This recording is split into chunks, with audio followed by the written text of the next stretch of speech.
How we doing? It is August 1st. First of all, welcome to the Dungeon Cooldown.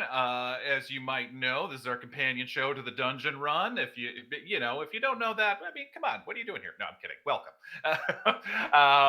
And thanks for all our friends in chat joining us. I see Dyson Capes, Departos, Dab27654, and Tium, Failwaffle, Willmeister, Borkware. You're all amazing. Dasmir, Raven Queen, Idaho Judd, all the greats are here. We're so happy. First, happy birthday, Jeff Kanata. Go wish Jeff Kanata a happy birthday. Our own beloved master DM of Campaign 1. It is his birthday. I think he's a little weird about birthdays. I don't know. I feel like in my memory, we've wished him like big happy birthdays before, and he's always been like, stop. But do it anyway.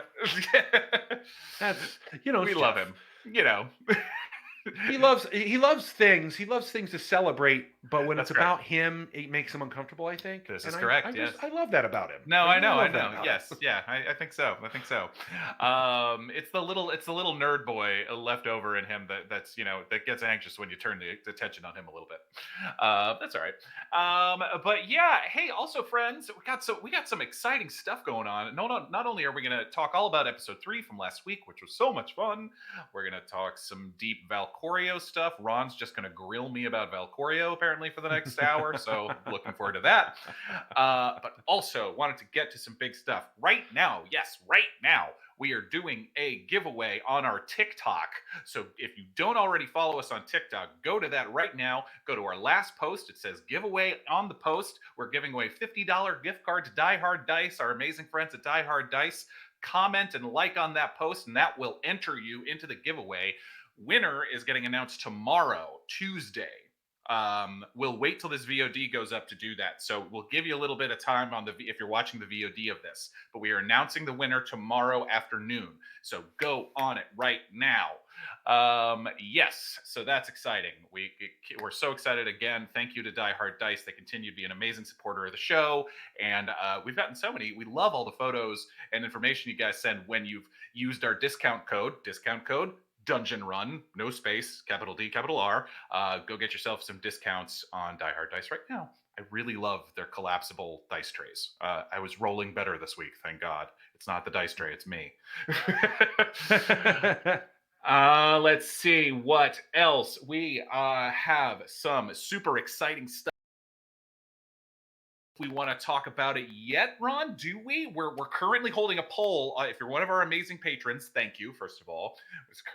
We've got some really cool stuff coming with merch in the merch store on our website. We are currently holding some polls on Patreon about what you would like to see in our merch store. So get on that, make your voice heard, get yourself some fun stuff because the merch is coming out and it's beautiful. People are saying my video is weird. Yeah, I'm getting some. It's telling me I don't know why that is. Connection is not very good right now. I'm fully what? What's I don't that know. about? I'm getting orange, sometimes red and yellow bars from you. What's that about? I tried a refresh to see if that would fix it, but I don't think it Harumph. Sorry about that, friends. I don't know why. I'm fully grounded Ethernet cable, all that. See if there's anything else I can do.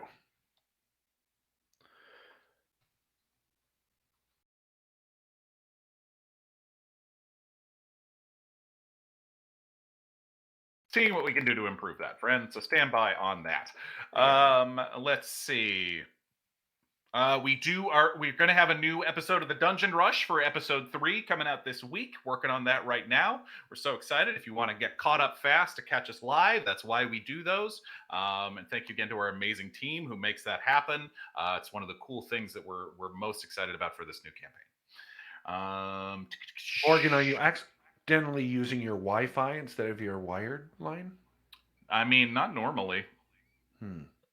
Yeah, because I keep seeing it. As soon as your bars go down to yellow or orange, your quality drops. What the heck?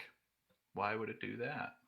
Well, see, now you're at green, and now you're looking nice. Thanks, buddy. All right. Jasmine says it's Crystal's fault. She's downloading 100% LimeWire in the other room. Absolutely.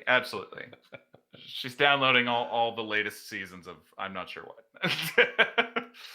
Let's see, what are we watching right now? I don't remember. The new season of F Boy Island on HBO Max. That's what she's watching. That's not a family show to talk about. Sorry.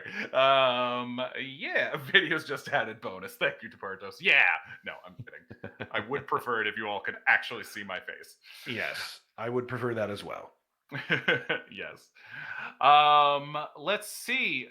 Ron, anything else I'm forgetting? We've got some more cast secrets coming on Patreon. We've got oh gosh. I'm sure you will be releasing some stat blocks soon for whatever whatever's going to try to kill us next. Yeah, gonna put a pause on that until the middle of the month, probably Cool. after believe episode 5. What's coming in episode 5, Braun? I don't know. You'll have to watch to find out. I guess. Fine. Oh, I just watch. Okay. I won't pay attention while I'm playing, only when I watch it later. Cool. But yeah, I'm just so excited. It's so nice that we got our first 2 episodes, and they were so much fun to get the campaign started. And then we had to take a couple weeks off because I was traveling, Serena was traveling, Jessica was traveling. There was so many people just going out of the country that it was we unfortunately had and Katie, I mean, is very close to having a baby. Last I checked, not sure what the updates are there, but wish all our love to Katie Michaels. And so we had to, basically work out Katie's maternity leave and all of that. So we needed to take those 2 weeks off. But I'm just so excited to be back and really get this campaign rolling. So yeah, we have episode 4 coming this week and episode 5 the week after that. This is where the rubber meets the road, so to speak, as our new campaign gets started. It's so exciting. And yeah, man, this was episode 3 was the introduction of one Cristobal de la Cruz, aka Adam Sleman. We're so happy to have him at the table. It was I'm already seeing how much of a fan favorite I think Cristobal is becoming immediately, which I think we knew was going to happen the minute we met Cristobal. I mean, we've known Adam, but again, we did like a chemistry game and we met this character and we're like, oh yeah, this has to happen. Oh yeah. And so we've just been waiting to introduce him. But it's this party dynamic, I cannot wait to see how this continues to evolve. There's already some dynamics beginning to happen. Serena and I were chatting the other day that there's already sort of a buddy cop feel between Octavius and Valcorio starting to happen. We're like, is this happening for you too? It's like, oh yeah, this is totally happening. It's like fighters and rogues tend to get along well, I guess. I'm not sure what that is. Even though, and we'll get into Valcorio in a little bit, even though I will say, if you offered Val a way out right now, he would happily take it and never look back at the rest of these poor people. It's like, you all have been nice. I'll see you later. Absolutely. Thanks for helping me stay alive. Bye.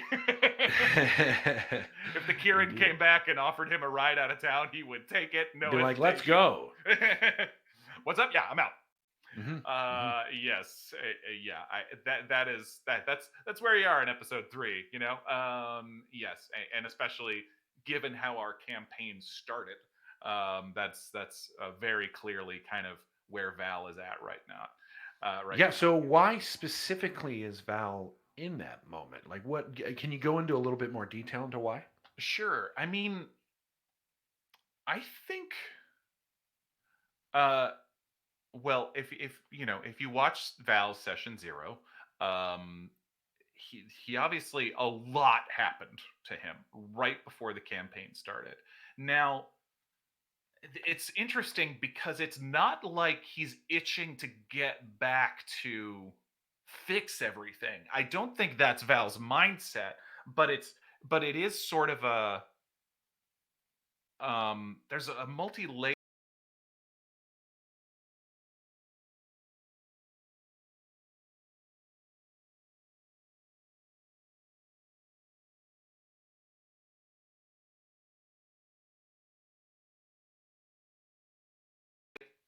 There we go.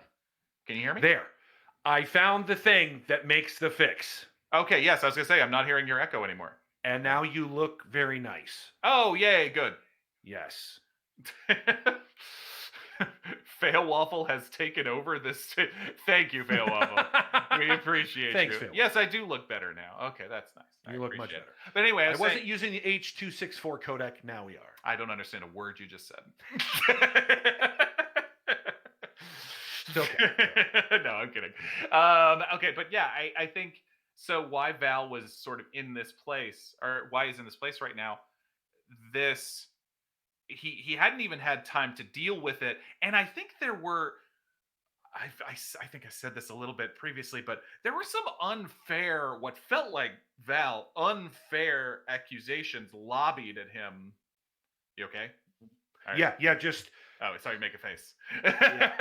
I can only solve on my side so much. For some reason, your packet loss is really high today. I don't know why. I don't know what's happening. Okay. Yeah. All right. Well, that's all right. Internet. It's one of the nice things of getting back in person, is we don't have to worry about the Wi-Fi strength of everybody on the stream. Anyway, so Val was having a lot of what he felt like unfair accusations or unfair things lobbied at him. This narrative seemed to have taken over his family, that to him, at least the circumstances that he knows about, felt wrong and unfair. So there was a little bit that defensiveness of him, where I want to get back to, like, wait a minute, like, suddenly this is my fault? Forget you guys. I'm like, what is that about? But so there's just so much unfinished business. Yeah, Val does not see himself as the savior of his family. It's certainly not that, but it is also just kind of, Val didn't particularly, his life was okay. Like, he didn't hate how things were going when he was in that beach town. I'm blanking on the name of the beach town right now. Armeria? You mean in our world? Yeah. Yeah. No, the beach town where Val was staying at. Yeah, that's fine. Give me 1 second. No, you're fine. Where Val had been living for at least a little while. I don't think he particularly hated his life, but discovering that his family's like business had suddenly like gone into ruin. His father is dead, and possibly by foul means. All of this stuff, to have all of that and then just be whisked away, so you can't do anything about it, and you're just forced to think about it, and you can't do anything, is maddening. It's absolutely maddening. And yeah, what felt like unfair stuff from Strix, from all of it. I just, I didn't know what to, it felt infuriating. So Armeria is the name of the beach village. So,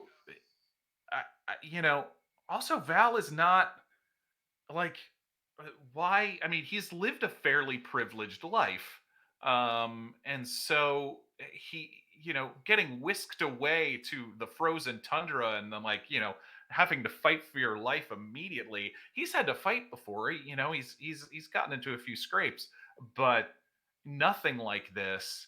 And it's just kind of, it doesn't make any sense to him. He doesn't know why. Which actually leads me to, I loved the moment with Serena this week, where Otto finally asked Val what his name was, because we realized that it was like Valcorio actually didn't tell anybody his name when everyone was going around making introductions, because I was just too busy going like, yeah, meet and greet. How do we get out of here? Like the rich and powerful do. I mean, yeah, it was literally like, none of you all seem to be as clueless about this as I am. None of you seem to know what's happening here. So, can I go? Yeah, but I loved that moment, because there was also, there is a little bit, and this ties into when Cristobal showed up a little bit too. Look, Morgan the player knows this is almost definitely not true, but Val doesn't know it, which is like, there is a little bit of a question in the back of Val's mind. have I been kidnapped? Does this have to do with my family's money? My family's important. And so when everyone was like, hi, I'm this, hi, I'm this, Val's like, maybe I shouldn't tell you who I am.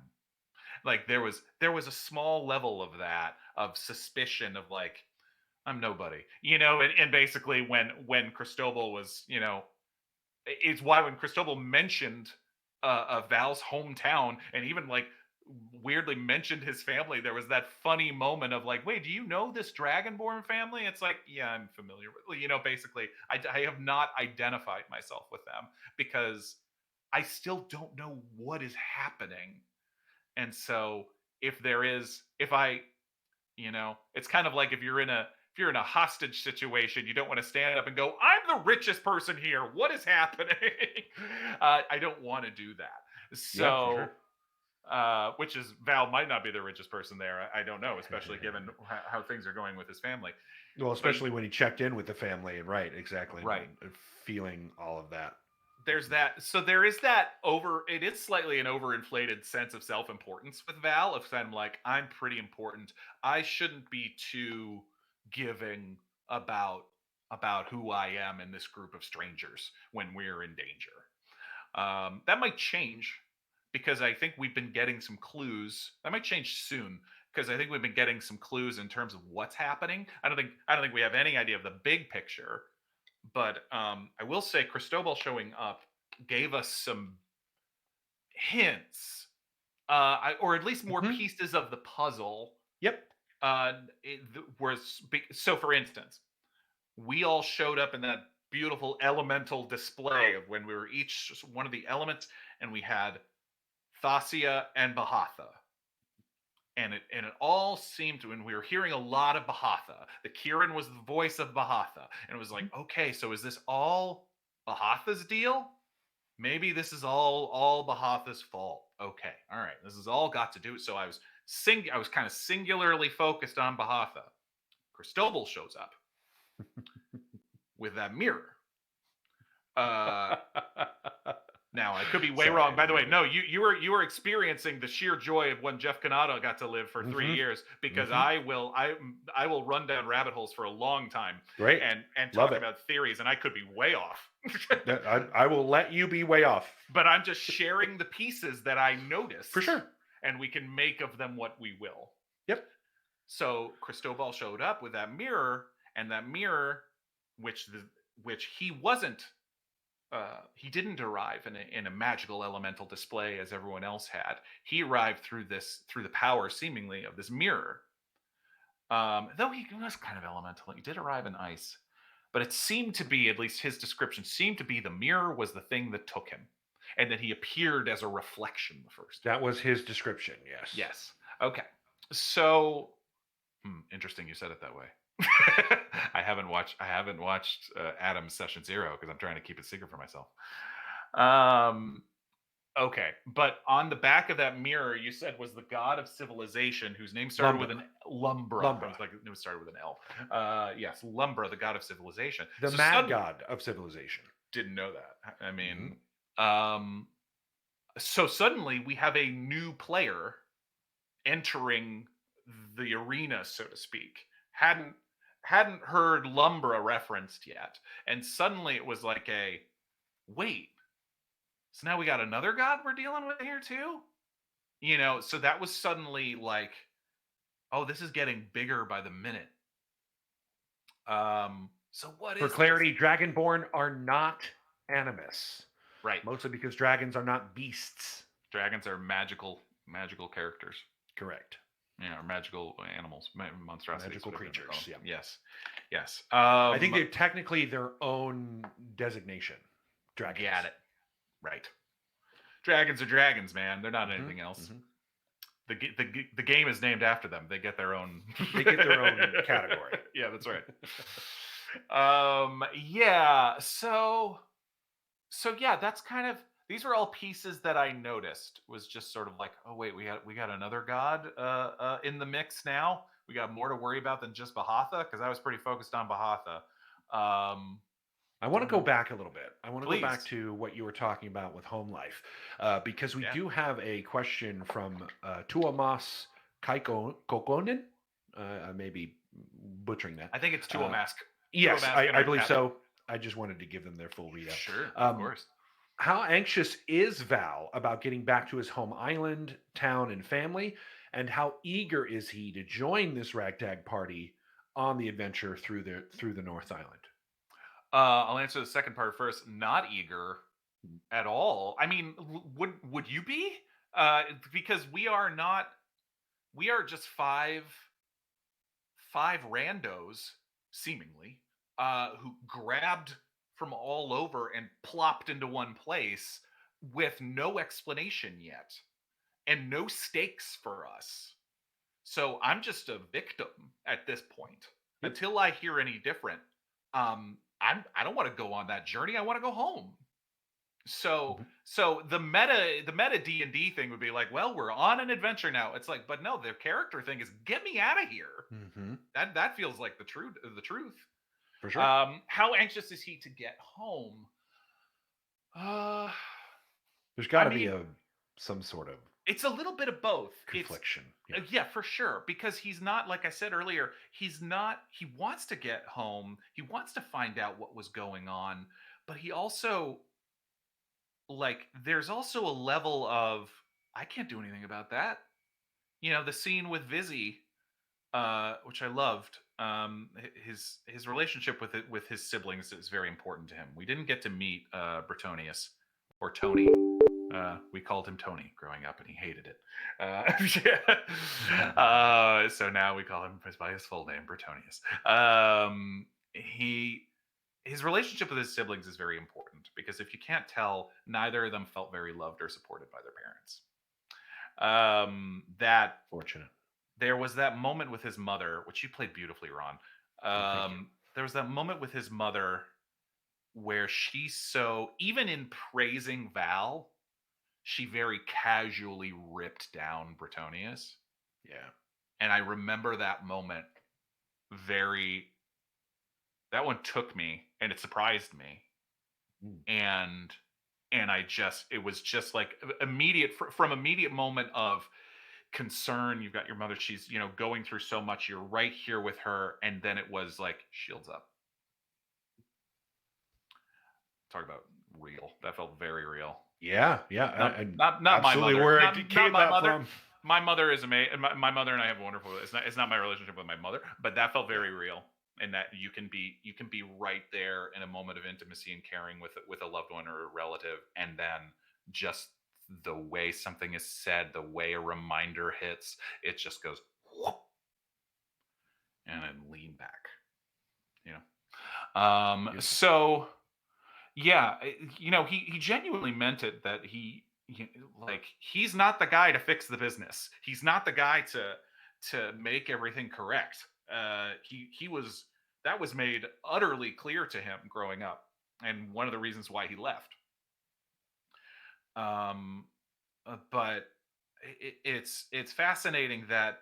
But there's also kind of like that feel of unfinished business, and when you feel people have the wrong idea about you, that is just going to eat and eat and eat away at you until you say something or until you can do something about it. And so that's kind of where Val is. That's sort of why Val wants to get back right now. That's the biggest reason, besides obviously just making sure that everybody's okay. There is still, I don't think it is at this point, there is still the possibility that Strix was magically transported with me and we're going to bump into her somewhere, which might blow my mind if that happens. Actually, there's a question related to that from Seth Leopard on the Patreon. Say Val's ex-fiance had somehow gotten sent along with him. How would this change the way Val has been handling everything, if at all? A lot. If at all, a lot. I think I talked about this in my cast secret that I did. If that would have happened, part of me really wanted it to happen because, again, Val had a lot of things that he was not saying in that kind of fight. It was kind of a fight. Mm-hmm. In that sort of fight that happened with them. He had a lot of things he wasn't saying.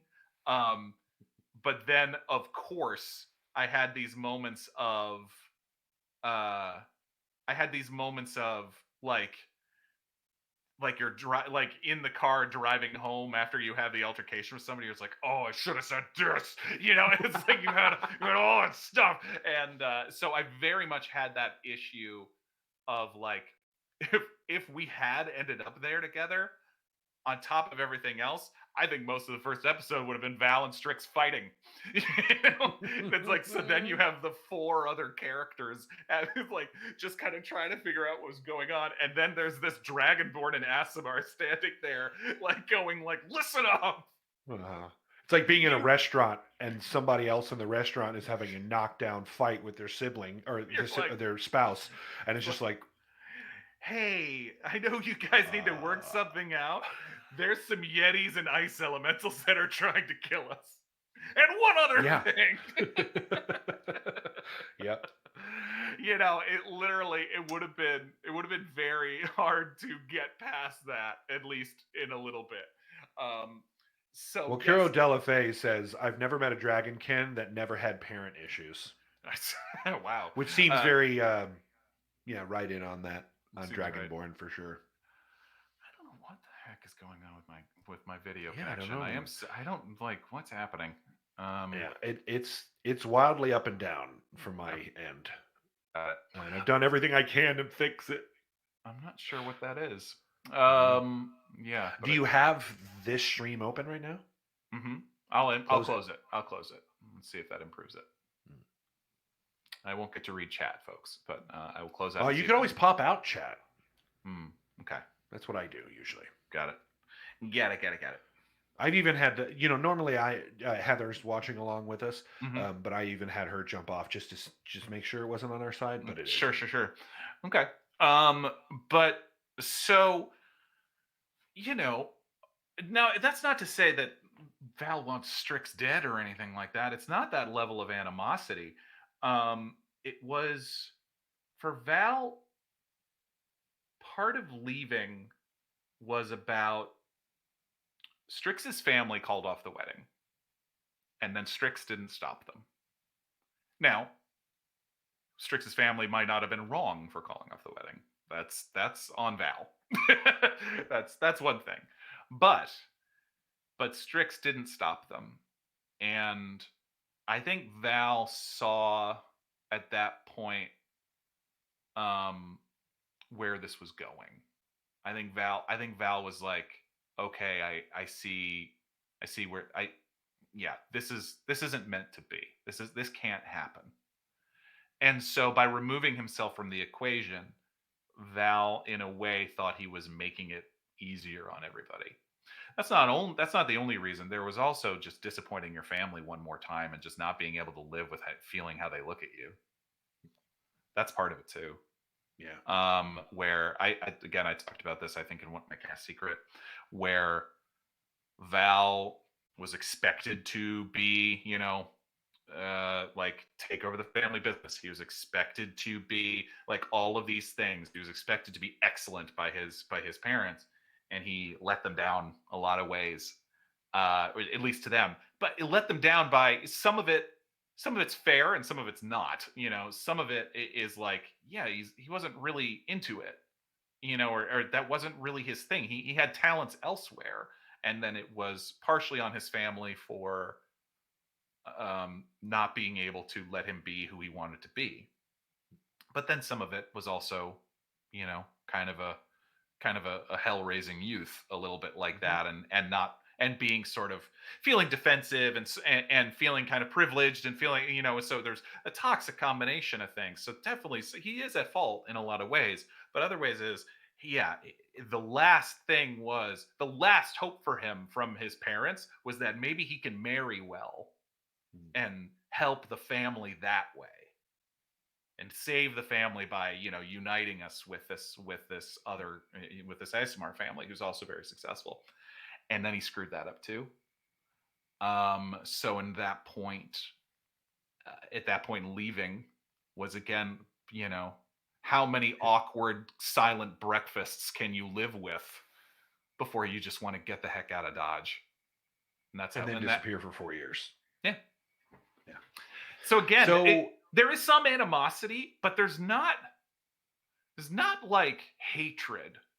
There's just kind of, I don't want to live with this, and I don't have to live with this because we got enough money that I can just leave town and pick up, live somewhere else. So I did. Yeah. So tell me a little bit about Dad. Sure. Your relationship, was it good? Was it strained? Was it not? Any of those, Yeah, I think uh I think the relationship with the father was, it was one of those things where it was kind of fraught and troubled, but also making him proud was the best feeling in the world. Um so now it was kind of one of those things where um Val, yeah, never had much affinity for school, never, and as a result, was never very good at magic, stuff like that, or just never really had much talent with it. But when he found swords and when he found sword play, he thought like this kind of was my thing, and he became quite good at it, and he became quite a little obsessed with it, and it was never really accepted as anything special. And I think I have a very clear visual of a kid who really wanted it to be accepted by his family as like, look at this cool thing I can do. Yeah, I'm not good at this stuff. Okay, but look at this. Watch this. I like it. And it took them too long to see it, Mhm. that even based on eventually, like, by the time his dad did notice and probably went like, gotten pretty good with that. By that time, Val was probably like, yeah, screw you, Dad. Yeah, Yeah, I am good. took too long. Yeah. And that's not to say that can Dragons, never be right? fixed. Dragons, man. Dragons. They live forever. No, I'm kidding. Takes too long. I mean, it's kind of, I've always really loved, like, especially the good dragons feeling like Romulans. Oh, That concept of like, not that kind. necessarily holy logic, but that the world has a greater meaning and there is a path to it. So for Romulans me, are it often always felt that kind of played as very not conniving, but more cunning and hold. yeah, for sure. Well, because there's Hmm. that Vulcan Romulan Hmm. dichotomy of logic and emotion, and the Romulans are known for their espionage more than anything. Like, weren't the Romulans the first ones to invent the cloaking device, and then the Klingons took it from there or I something? am not I'm that a I'm a dive more deep, deep baby. I know. in Star Trek. So I, personally, I enjoy Someone in it more chat will correct generally me, I'm than sure. Star Wars. Personally, and this is an offshoot. We don't need to get into this, but They're both great and for their own thing, but yeah. if you love deep lore dives, Star Wars is not the place to go. It's Star No. Trek. It's Star Trek, Well, baby. you can be now. Now that there's a Mhm. grow wing to it, there can Right. be for sure. But yeah, Star Trek is the deep lore. You like deep politics Hmm. Hmm. and espionage and history and Hmm. all that stuff. Star Trek, for at least growing up for us, there was always so much more to it than Star Wars. And yeah, they've started building it out way more. I just never got into the Star Wars books. It was too much on the Star Wars books. Hey, It was, look, now we got you looking great. You oh look so hey, sharp right now, thanks. and your packet loss is gone now for some reason. Let's Thanks. hope it Hey, stays stable that way. goodbye to my Um, packets. Taparto says Stargate for the win, and I'm with you. I do enjoy. Oh, look, I opened my mouth and it changed. Oh That's no, funny. did we lose you completely now? Oh no, am I here? Hello. You're frozen to me. Oh, there he is. Hello, friends. Yeah, Okay. no, now getting some frozen stuff. That's What weird. the heck? The Don't know internet is what's all over what's the place today. don't There you know are. what's happening. Okay. Now you are. So Let's you were see. talking about sword fighting. Mhm. We have a question on the Patreon. Charlie Baynard, Mm. could you see yourself, Val, for example, Mhm. in a sword sparring session with Cristobal? Yeah, Or you can 100%. call him Cristobal. Maybe I'm You getting know, it wrong. no, it's Cristobal. You're right. Okay. I'm putting the Uh, emphasis on the wrong syllable. You're I right. was doing it to Valcorio. See, I did it Cristobal. again. Yeah. Valcorio. Yes. Um, it seems both characters value Cristobal. swordsmanship. It'd be interesting to see who would win.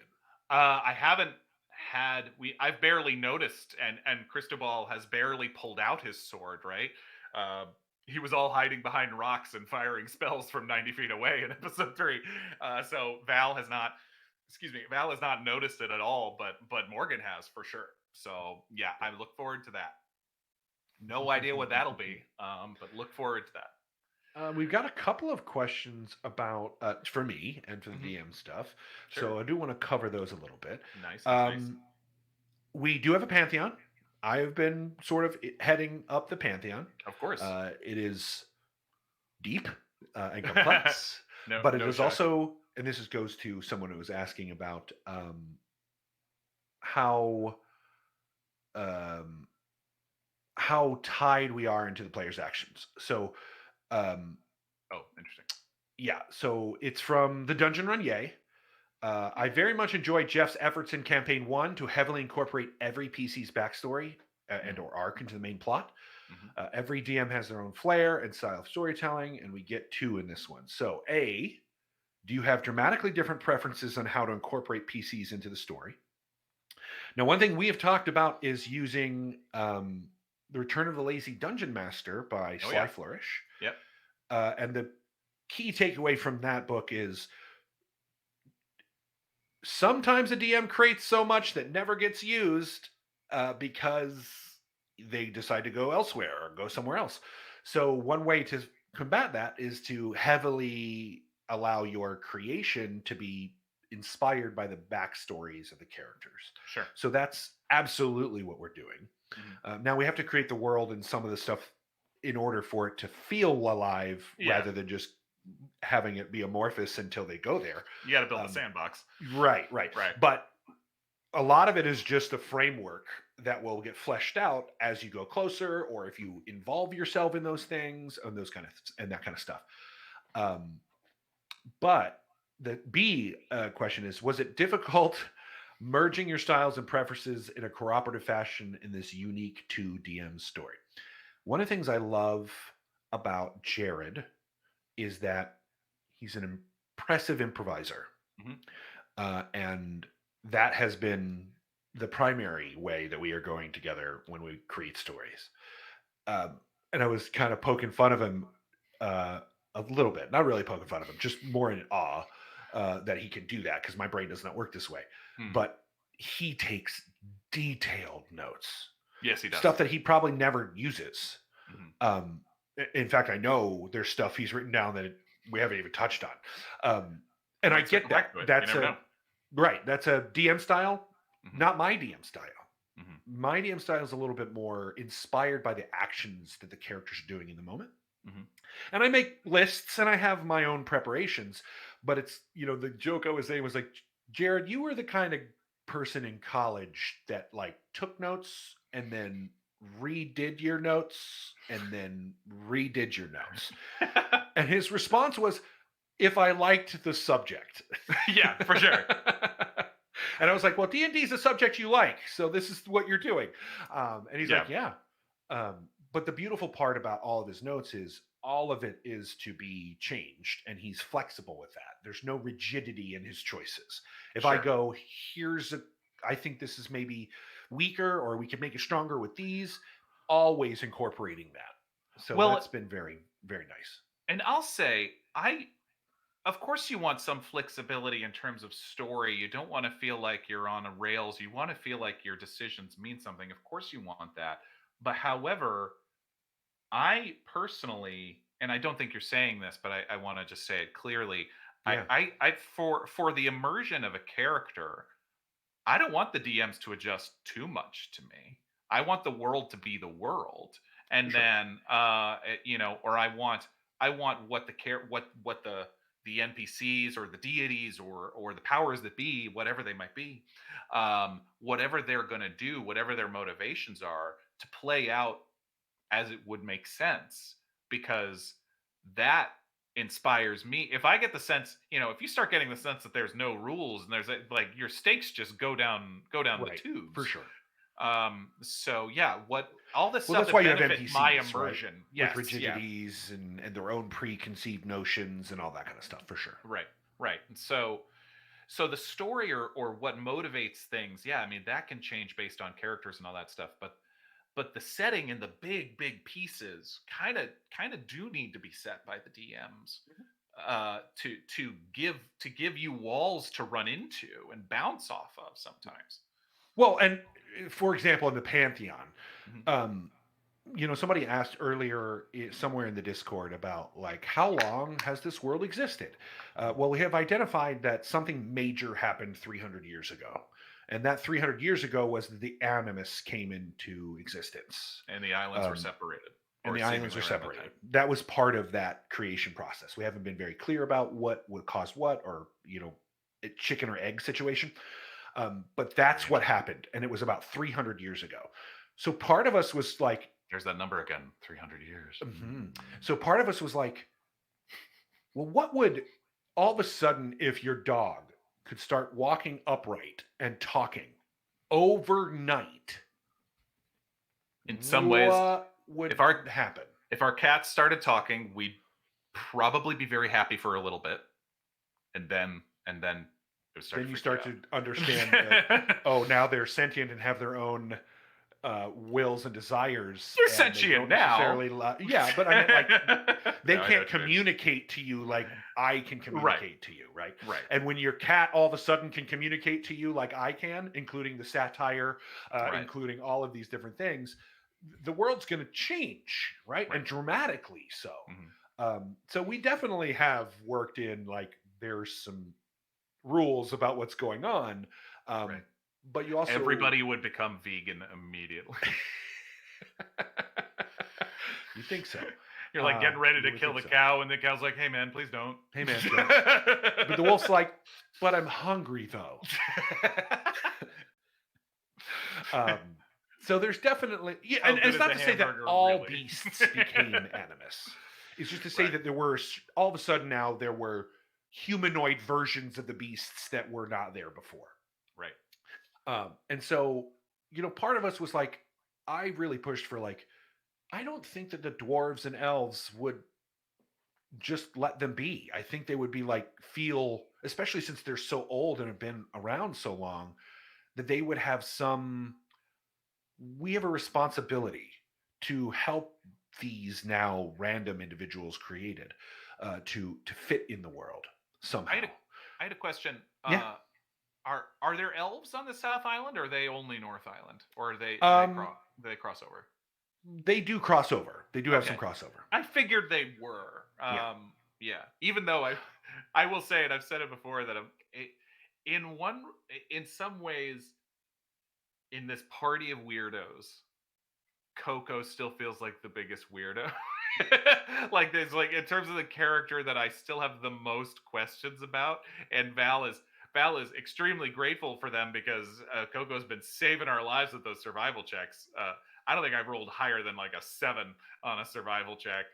And Coco's over here dropping like 23s. So I'm like, yes, please help us. But also there is definitely like a, man, what is your deal? You are strange. Yeah, and I love that. And knowing a little bit of what was going on, I absolutely love that. Yeah. Yeah, so there's but elves and even dwarves to a certain extent exist. The demi races that we call them exist not just in this island, but in other islands and the other island as well. Go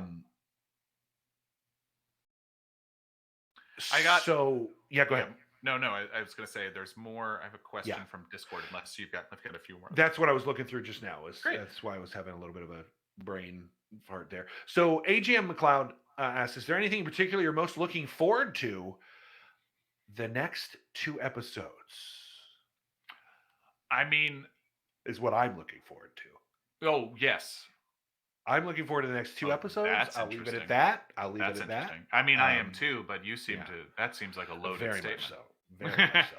I mean, I'm looking forward to just learning more about the party, learning more about what the heck is going on, and maybe we're not going to get any closer to that answer about what the heck is going on, but just finding the Ramhidi and finding someone who seems friendly and willing to help, because we help them, but willing to help, and seems very familiar with the territory is a big old plus. Yeah. It's the thing.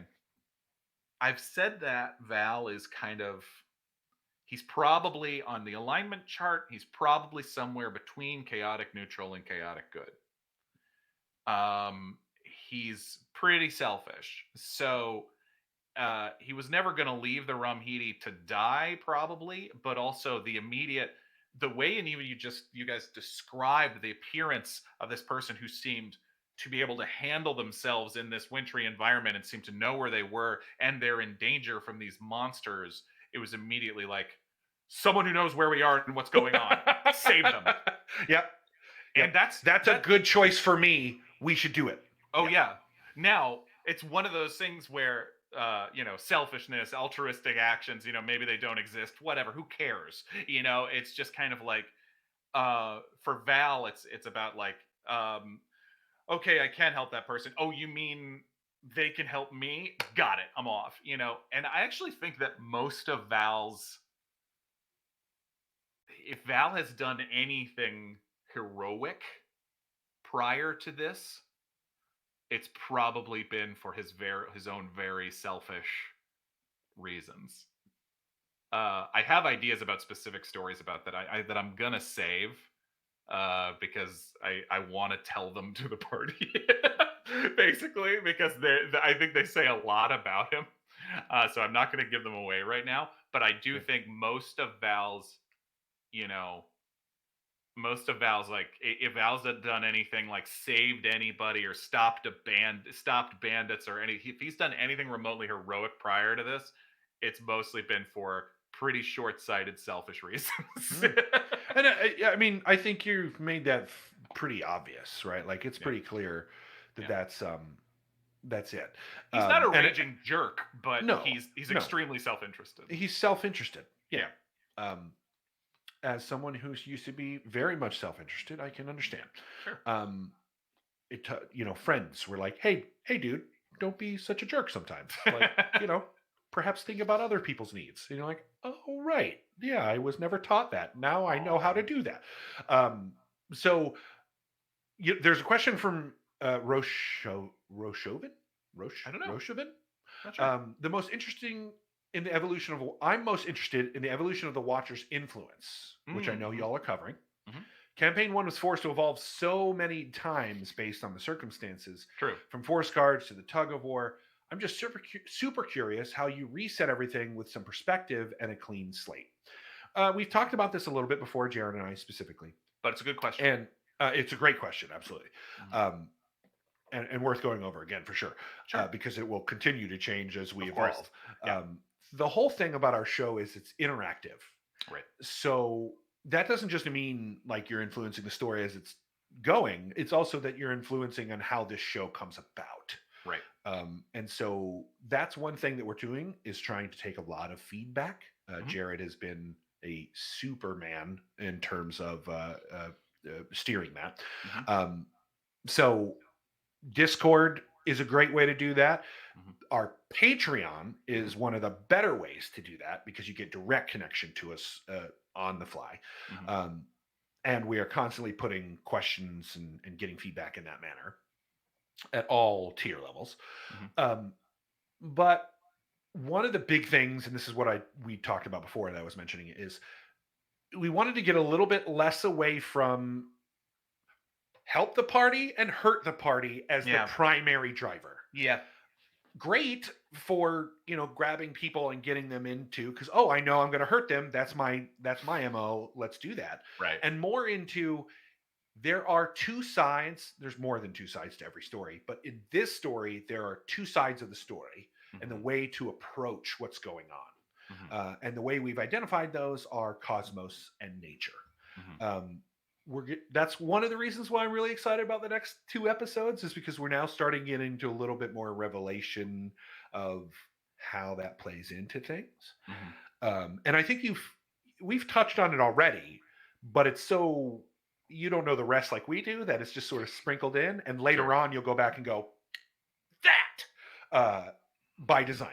Okay. So I am very interested and excited to see how this morphs throughout the seasons. Sure. And Jared introduced through the thank you to Partos. I see you here in our chat right now. To Partos kind of took a thing that we had mentioned, which is cards from previous tiers can be impacted by cards from the other tiers. Right. Whether within nature or within Cosmos or both or all of that. Thank you to Partos for running with that, because that's what I think is super cool. Personally, like, I look at the world more in a Cosmos mindset where it's like scientific and more about the magic of the reality we live in rather than just the magic. So Cosmos has some of that magic built into it as well. But nature is very much more of like the vegan mindset, right? Like we need to be in harmony with our planet. Sure. Now, yes. In our reality, we have science, so those things tend to go hand in hand because Cosmos is just nature. But in the magic worlds, we know that those things are often put at at odds with one another. At odds with each other, yeah. Yeah. So, yes, Fail Waffle, great. Make sure you watch the next 2 episodes because it's gonna be pretty clear, I think. So it's been fantastic getting all of the feedback that we've gotten from the fan base, the community. Please continue to do that. Please to give us that. It only makes us better. So thank you. But I'm excited about it. Awesome. Yeah, no, I mean, it's what you said. It was trying to get away from the help the party, hurt the party, and more. I think a lot of people's favorite force cards from campaign 1 were often the ones that just weren't necessarily overwhelmingly positive or overwhelmingly negative. It were things that contributed to the story in a real way, or contributed to the party's creativity or something like that, and just introduced an element. Sometimes the fruitcake, for example. The noodle beard, which was utterly chaotic and had no intent. It was just weird. Stuff like that. It's stuff that it can be a boon or it can be a hindrance, but it's more kind of it's meant to kind of be something additive to the story, more than just, hey, and you get a reroll, or something like that. And so that's what we're trying for. But again, we're pretty transparent about, we're always shifting and adjusting and listening. So I expect it to evolve. We obviously, and part of this, we know so much more now than what we did when we started. Yes, and that's part of what we're trying to implement, is that we've learned more, so we're trying to implement changes to that to see where it can grow. But here's the thing, I'm going to put this on the community. If you want cool stuff like that, like our fruitcake, if you want cool things like someone crawling out of James's mouth during combat, all of those came from our community. Oh, that was horrifying. Very horrifying, but fun. God. And incredible for the audience. Yes. We're really trying to keep our hands off of that as much as possible and let the community inspire that. Sure. Because that's really, in my personal view, that's what I want. And I think honestly, we're all still feeling it out. We're all like the characters, the audience is still sort of feeling out the themes, the tones of everything. So I mean, look at the first season. In the first episode, you could buy drinks for us. That got pushed away real quick, right? Because we're all going to get hammered. Or the boomerang. Yeah, right. Remember, you could buy us a magic item. Was one of the one of the very early ones. That was never going to stick around. We're actually kind of playing a little bit with bringing some of that back at the higher tiers. Sure. We just haven't got to the higher tiers yet for any of that to be very obvious. Because Jared and I have conversations where we're like, we definitely think that even if it's, single uses or limited uses or even permanent lower skill or lower power, totally okay with that being in the higher tiers. Cool. Awesome. So Yeah. Let's see. Um, Yeah, there was another question from Callie Son in Discord, but I feel like it was basically what I've talked about with Val and his background, dwelling on his sister having to do all the family stuff. Would he be able to give his full attention to helping his new party friends, or would he be the type to dwell on his personal issues over the parties? where are you? Because I don't see that one. That's in Discord. It was posted yesterday by Callie Son. Where? In the non-spoiler discussion. Gotcha. Yeah, but I think I've talked about that a little bit already. But for right now, until anything changes, Val is pretty much personally focused. This is, Mhm. and again, it's very early. This isn't a party Yeah. yet. You guys just got out of the dangerous, well, and you're not even really out of the dangerous situation. No. You just now got out of the we're alone in the dangerous situation. Right. Yeah, we're not a party. We're 5 or 6 people who were victimized, basically, is what it feels like, and thrown into this place. Right. And as we talked about, it took us about 5-6 episodes before we really got into it as a group. Right. So we didn't have anticipated that. And it's a slight difference about story as well. I mean, with the Heroes of Bingle, they were, it was a voluntary joining into something, whereas this is yanked out of your life, dropped here, and it was like, what, so obviously the dynamic is different to start. Yes, for sure. And some of that is us trying to raise the stakes on the story between seasons. Oh yeah, great stories start all kinds of different ways. Right. But it's fascinating already to see how that affects dynamics. And again, we've been in the thick of it.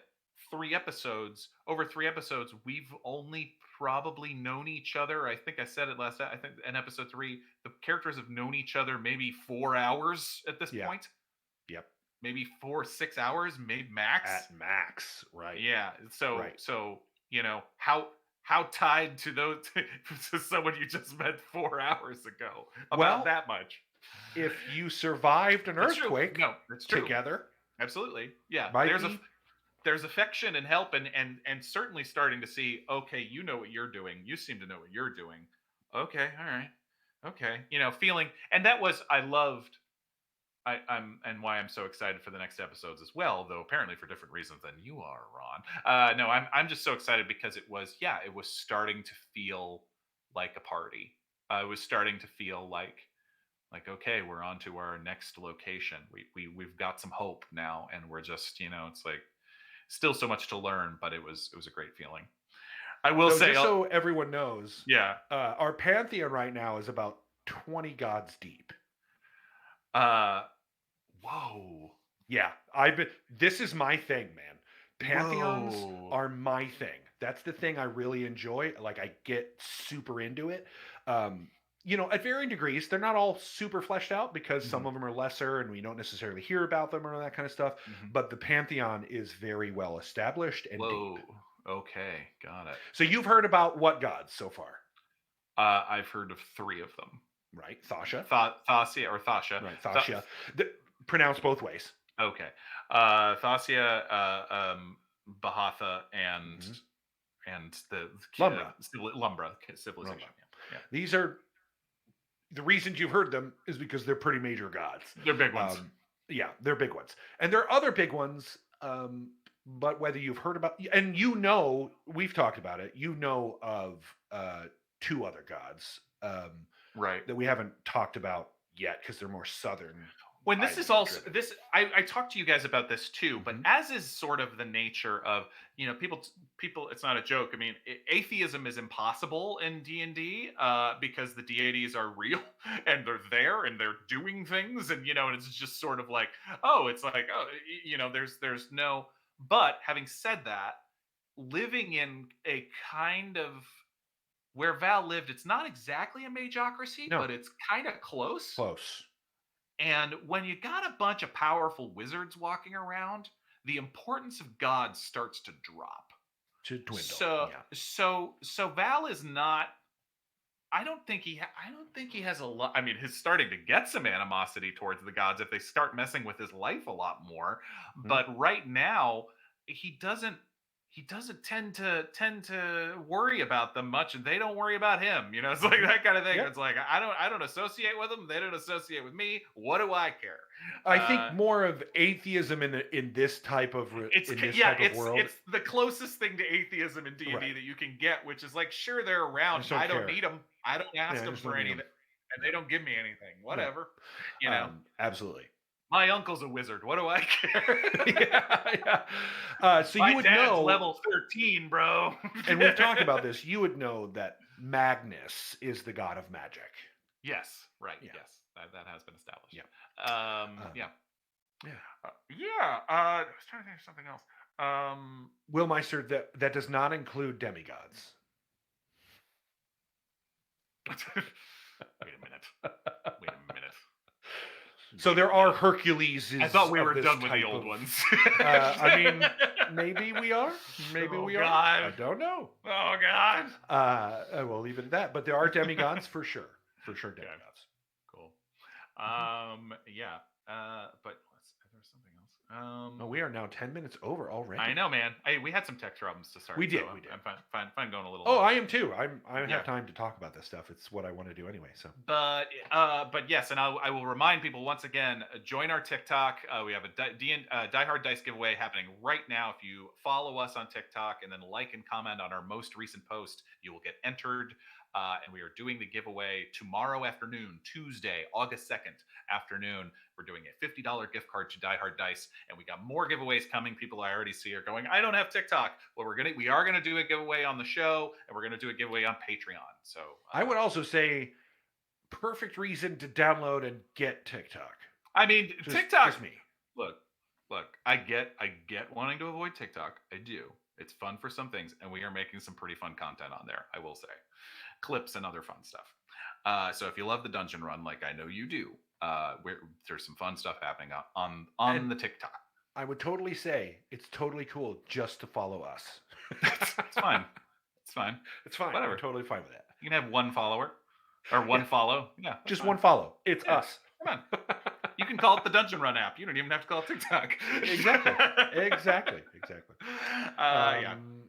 Let me check to make sure we answered everything on the for sure Patreon, which I think we did. Well, maybe not directly, but you definitely talked about most of the content of that particular question. Yeah. But. I mean, so I biggest thing with Val, I think, is just going to be how it develops. If the reason that he's given why he's here is enough to overpower his current self-interest of just wanting to get out of here and get home, because as I've said, I don't think he thinks he's the savior of his family at all, but also that doesn't mean that he wants him to think that he's just magically disappeared or dead, or that he abandoned them. He has no idea what they think of him right now, because as far as they know, he walked out the front door and disappeared again. One assumes that Strix's servants saw something that happened. So I'm not sure. Well, I just want to put it out there. There's always miscommunication among characters, and so among people as well. Rumors. So, rumors and that. Valcorio cast the spell and it just whisked him away. Yeah, it could have just been as much that Valcorio stole Strix now. And what are the ramifications of that? Not saying that that's what's gone down. Oh my God. Just saying that is definitely, possible. Where is she, Ogden? Where is she? Well, and that's the other thing. Care more about your party members, and you may find out. What? Wait a minute, what? I meant No, I'm kidding. That's the other thing I will say is this isn't directly meant to subvert people's expectations, but I mean, the wedding, Val's wedding not going how it was supposed to, I think was heartbreaking to him at the time, but I mean, he also meant it when she was like, I'm getting married to someone else. Like, what's that? He meant it when he was like, good for you. I think he's over her. But it felt that way. It definitely felt that way in the which in the was reactions. or that as you much have. as you get over get Yeah. over somebody, Right. which is why it was very surprising to me in terms of like when she was like, I miss you, like what are you, and I'm like, what, you're rejecting me? Hang on, you don't get to do this. Mhm. Again, these are Val's thoughts that came up only after the fight. Afterwards. It's Yep. like, you try to say this was my, everyone Right. tried to say it was like, this is all went bad because you left. Come on. I mean, they are also an ASMR, right? Mhm. So there's a lot of millennia of history built into that. I have an interesting question actually, because it's Sure. something I've been thinking about. Um, how do ASMRs look on mechas? Are they basically human but with just a couple celestial touches? Yes. Yeah. Okay. Very That's much like they're kind of described, which is like you can tell they're ASMR because right. they look There's like really perfect versions of humans. idealized humans, Yeah. just the best skin. Right. Just the best skin. They don't have a whole lot of beauty They products don't because they even don't have need to them. hydrate or moisturize. They just have the best skin. Now, No tieflings, acne. different question, right? Oh, Different yeah, question. right. Sure, of course. But yeah, Yeah, that's so funny. I love it. Okay. indeed. I think that's everything. We will see you Wednesday for episode 4. I cannot wait. Cannot wait to be back around with everybody. Indeed. So much exciting stuff coming. But yeah, follow the socials. Enter Die Hard Dice giveaway on TikTok, and we got more Oh, giveaways coming. Hit it. also, if you are a patron member, there Yes, are a couple of polls right now, correct. One about the including merch that we talked about. one about the merch. We have one about something that's going to happen in the next episode or so, and you should, if you want to influence, I highly recommend that you go check out that poll and get your voice heard. Interactivity, baby. It's terrifying. It is, and it is, especially as a DM, it's super terrifying. I'm sure. But It frightened Jeff. It frightened Jeff to the day we finished. well, and Jeff was kind of alone, where Jared and I can like True. duo mind it and figure out the problems that roll up. So that He we're was a little alone, bit, and I he was think, the first one too. yeah, Like, yes, right. you So, guys get to kind of pick up where he left off. correct, and so we Yeah, can open that up a little bit more. totally. So, Yeah. again, if even at our lowest tiers, you can get access to these polls and influence in a whole different way. Consider it. But thank you everyone for watching. Of course. And episode 3 of Dungeon Rush, we're expecting to be dropped very shortly as well. So be on the lookouts for that. But we'll see you Wednesday night, friends. Cannot wait. Let's see what's up with these sheep people. And before we go, let's figure out who we're going to raid. Oh, sure. I closed all my Twitch because apparently my video's gotten better since I turned off all my other. All right. Yeah. Let me see here. Gamer share. Ooh. Gamer share streaming. Yeah. Let's do that. Yeah. All right. Thank you, everyone. As always, we appreciate you here at the Dungeon Run. All of our watchers, all of our supporters, our community, our fans. We love you. Have a great Monday. Have a great Monday. Have a great week. Yes. Humankind. Be both. Be both. Bye.